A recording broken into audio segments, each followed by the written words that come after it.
sthai bhavas. So he makes everything dependent on the instrument, the actor. In other words, now just pay attention. This is where a philosophic analysis of aesthetics begins. When he says that it is only the actor, the instrument, and what is seen on the stage, it is only this which is the cause of bringing emotions to you, then without saying, he is also implying that it is not your own mental state and receptivity which creates the bhava. So, here is a theory which downplays subjectivity.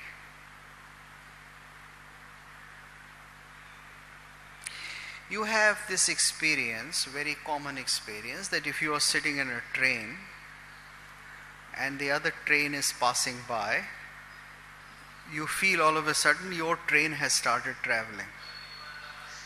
Now, what is this?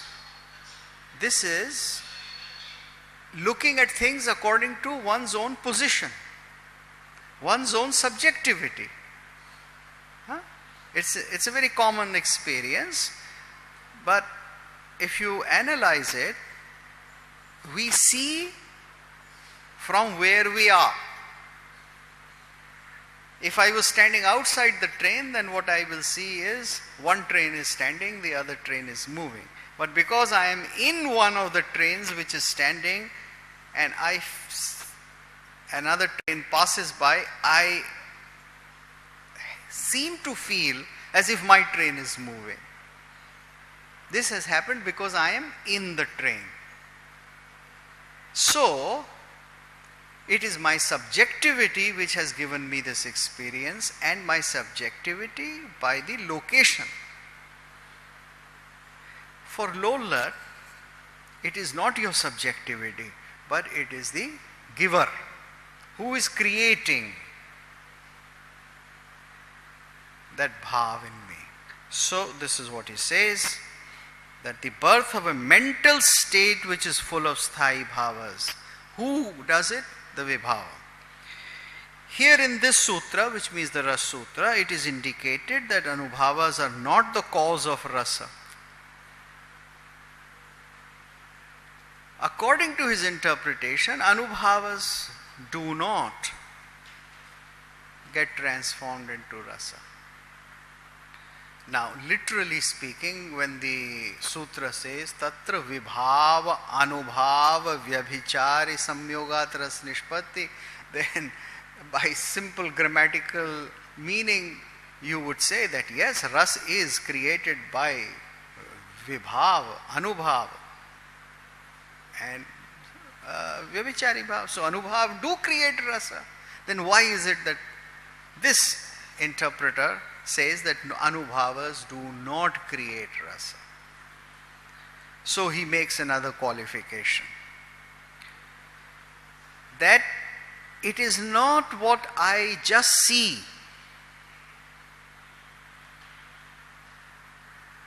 that it is not just my interpretation. Let me repeat, what are anubhavas?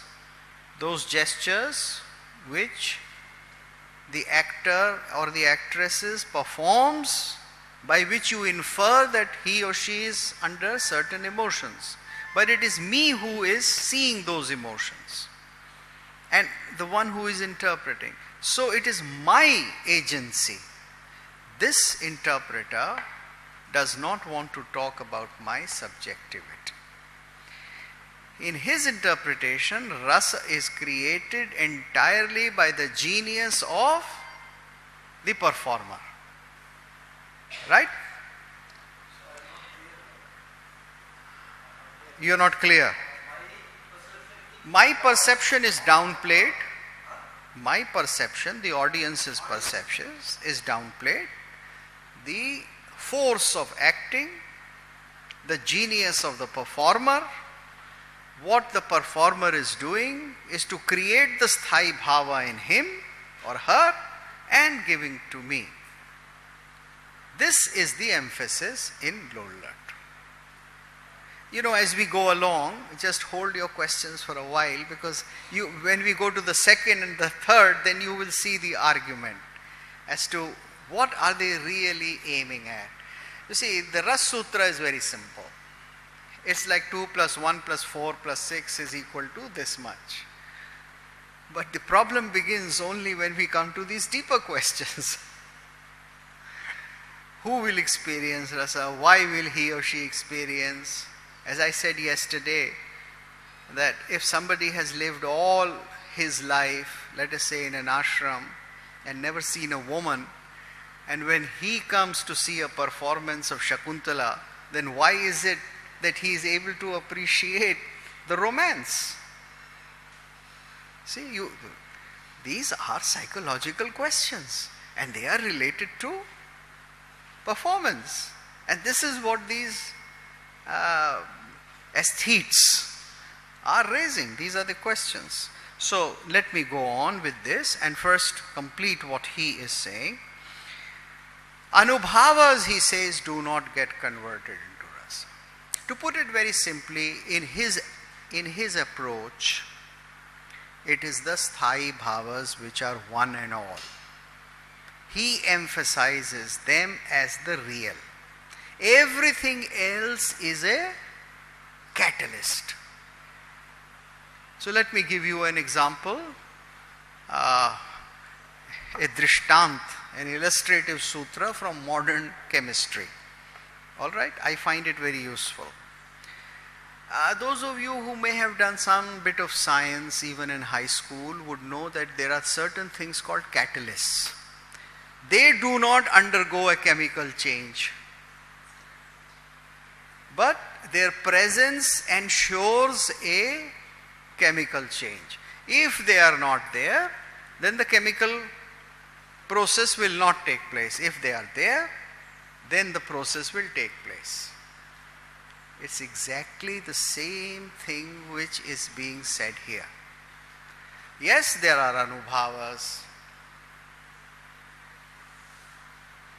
The dancer is making all those postures of Vishad and, doing the bodily acting.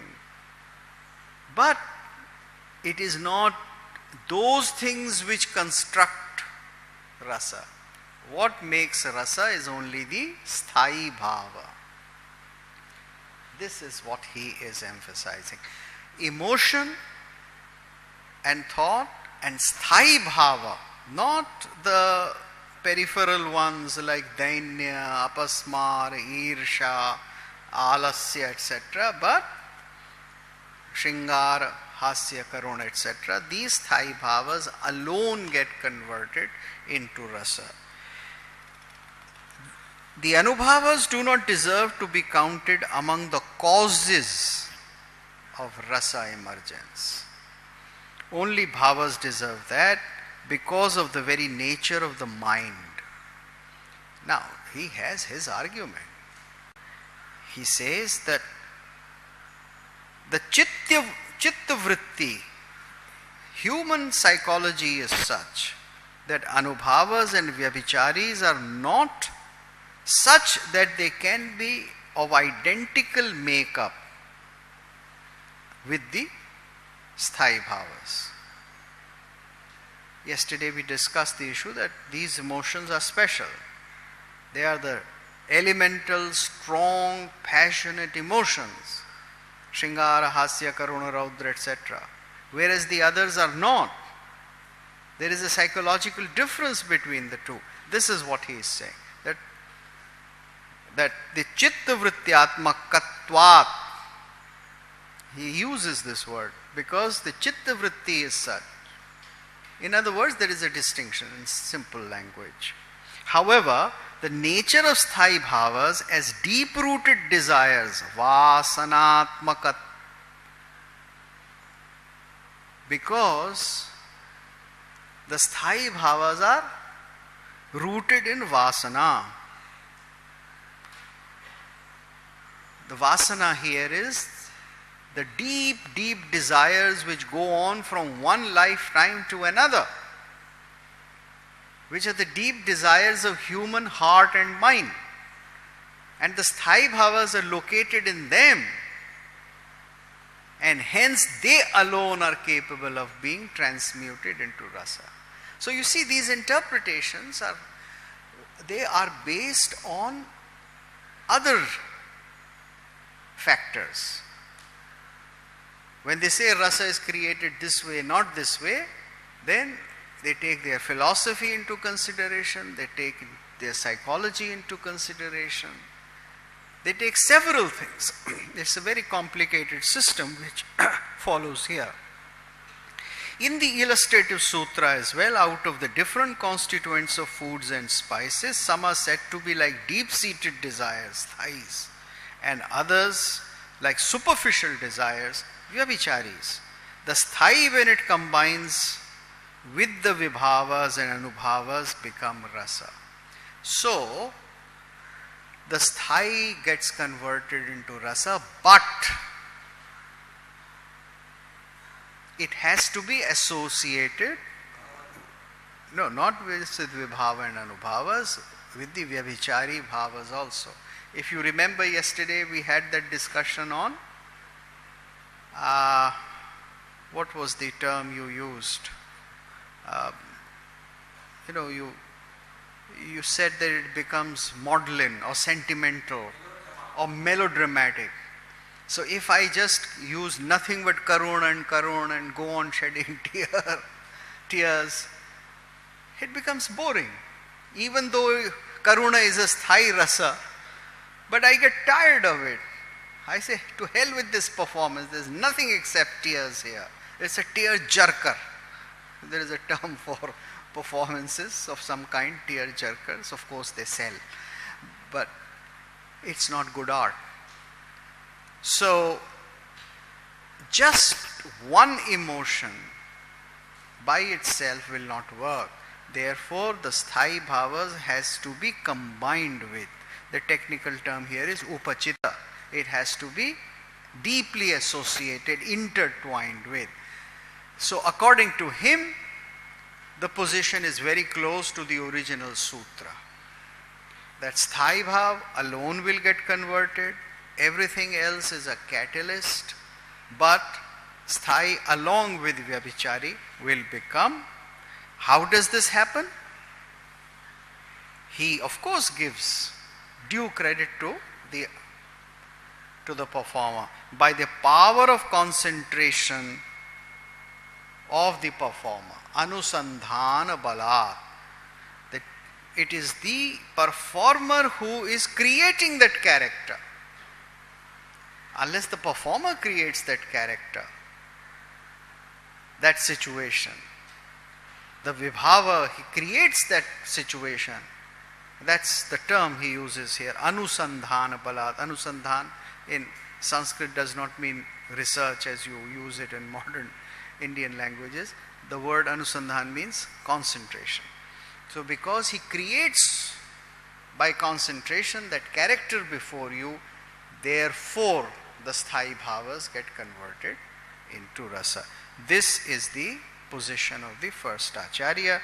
Lollat has very much stuck to the enunciation of the text that sthai bhavas become rasa.